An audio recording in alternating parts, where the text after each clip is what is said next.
আল্লাহর নবী বিশ্ব নবী রাহমাতুল লিল আলামিন আস্তে আস্তে করে দিনের দাওয়াত দেয়।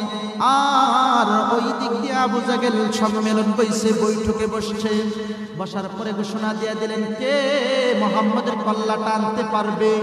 আর সহ্য করা যাইতেছে না, মুহাম্মদকে কতল করতে হবে। এমন যুবক সমাজের ভিতরে আসেনি। একটা লোক দাঁড়াইয়া গেল, ওমর বলতেছে, আবু জাহেল, মুহাম্মদের কল্লা যদি আনা যায় তাইলে কি পুরস্কার দেওয়া হবে? এবার আবু জাহেল বলতেছে, তুমি যা চাইবা তাই তোমাকে দেওয়া হবে। এবার ওমর মুহাম্মদের কল্লা আনার জন্য প্রতিজ্ঞা করেছিল। এবার ওমর যখন রওনা হয়ে গেল মুহাম্মদের কল্লা আনার জন্য, আর ওই দিন আল্লাহর নবী বিশ্ব নবী রাহমাতুল লিল আলামিন আল্লাহ তাআলার কাছে ফরিয়াদ করতেছে, মালিক, ওই দুইজন ব্যক্তি থেকে যে কোনো একজন ব্যক্তিকে তুমি হেদায়েত দান করে দাও।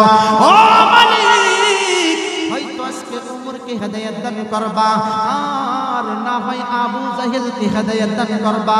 এই দুইজন ব্যক্তি থেকে যে কোনো একজন ব্যক্তি হেদায়েত যদি হয়ে যায়, ও মালিক, তাইলে ইসলামটাকে সুন্দরভাবে সমাজের মাঝে দাওয়াত দিতে সহজ হবে, ইসলামটাকে মানুষের কাছে পৌঁছাইয়া দিতে সহজ হবে।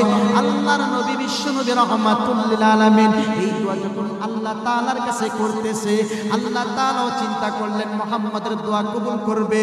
এ মুসলমানের জবান, আল্লাহর নবী বিশ্ব নবী রাহমাতুল লিল আলামিন যখন এইভাবে আল্লাহ তাআলার কাছে দোয়া করতেছে, আল্লাহ তাআলা মুহাম্মদের দোয়া কবুল করে নিলেন। সুবহানাল্লাহ। এই দিক দিয়ে ওমর যখন রওনা হয়ে গেলেন তলোয়ার নিয়ে, আরেকজন লোক দেখলেন, ওমর কোথায় যাইতেছো? ওমর বলতেছে, মুহাম্মদের কল্লা আজকে আমার হাতে উঠে আসবে। নাউজুবিল্লাহ বলেন। এবার ওমর যখন এই কথা বললেন, ওই লোকটা একদম ওমর নিজের বাড়ি সামাল দাও, অপরের কল্লা পরে আইনো, তোমার ঘর আগে ঠিক করো। এ মুসলমান, আমরা সমাজের মাঝে একটা চিন্তা করি। আপনি যদি এখন গিয়া বলেন, রে সেন্টু মিয়া তোর বৌদি পর্দা করে না, সেন্টু মিয়া কইব, মিয়া তোমার বউর আগে পর্দা করাও, কইবনি? কথা বলে কইবনি? কইব।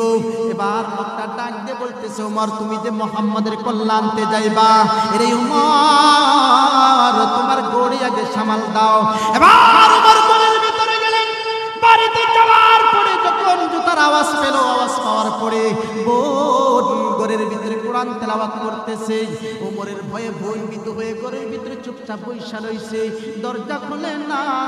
ওমর ডাক দিয়ে বলতেছে, দরজা খোল, দরজা খোল। জোরে জোরে বলে, এই দরজা খোল।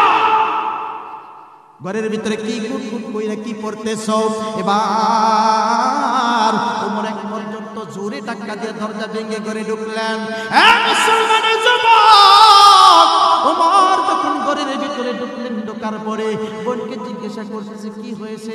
গুনগুন কইরা এতক্ষণ কি পড়ছস? এবার বলতেছে, বলবো না। মুসলমান, এবার পত্নীকে বলতেছে, কি পড়েছ? কই বলবো না। ওমরকে এত ভয় পাইতেন ঘরের লোকেরা পর্যন্ত। এই জন্য মুসলমান, আমার পর্দার আড়ালের মা বোনেরা গো, আমার সহোদরী বলে মুরব্বী বাবারা, আল্লাহর নবী বিশ্ব নবী রাহমাতুল লিল আলামিন ওই দিক দিয়ে আল্লাহ তাআলার কাছে দোয়া করেছেন, দোয়া কবুল হয়ে গেছে। আর ওমর ঘরের ভিতরে আসছে, অনেক মারধর করলেন, করার পরে বলতেছে, চলে যেতে পারে, কিন্তু মুহাম্মদের কালিমা আমি ছাড়বো না। এ মুসলমানের যুবক, বোন ওমরকে ডাক দিয়ে বলতেছে, মুহাম্মদের কালিমা ছাড়বো না।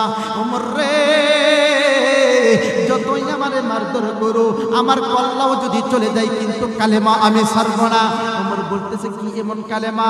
আমারে বইলা যাইতে পারো, আমার তলোয়ারের নিচে চলে আসতে পারো, জীবন ছাইরা দিতে পারো, অল্প কোনো বিষয়, অল্প কিছুক্ষণের বিষয়। আরে বোন,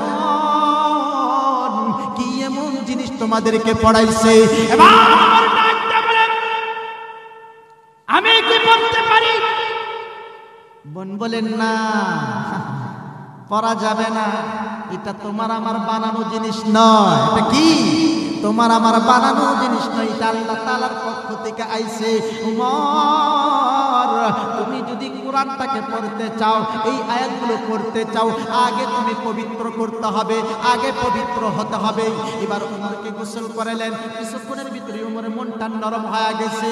এবার উমরকে যখন বোন কোরআন তেলাওয়াত শোনায়, এবার উমর কোরআন তেলাওয়াত শুনে আর চোখের পানিগুলো ছাড়ে আর বলে, আহারে এতদিন কোন জায়গার মধ্যে ঘোরাফেরা করছে, এতদিন কোন জামানার মাঝে পইরা রইছে, আহারে কি সুন্দর সুন্দর কোরআন তেলাওয়াত করে আমার জীবনে যদি আগে জানতাম তাইলে আমি আরো আগে নবীর কালিমা পইরা মুসলমান হয়ে যাইতাম।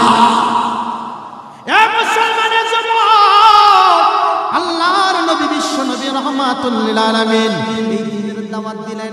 দেওয়ার পরে ওমর যখন এই দিনের দাওয়াতের জন্য আকুল আবেদন হয়ে গেছে, এবার বোনকে বলতেছে, বোন আমারে তাড়াতাড়ি কইরা মুহাম্মাদের দরবারে নিয়ে যা।